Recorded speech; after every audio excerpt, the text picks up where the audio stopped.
ตัวเล็กโอ้ตัวเล็กเลยต้องตัวเล็กอยู่โอเคหนูจะมาทางนี้ป่ะใช่ป่ะจะไม่เข้าหนูจะคว้าลูก เราอยู่ฝั่งนี้อยู่แล้ว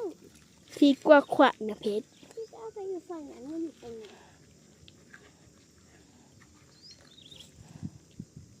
มีไข่ปลาด้วยอ่ะใช่ปะ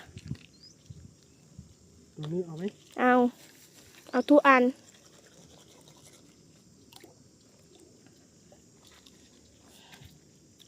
นะเพชรได้กี่อันแล้วอ่ะ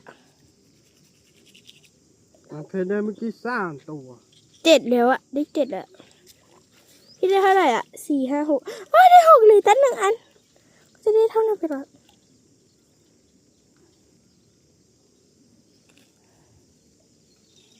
นี่ไปจิก้าสบายหูสบายตา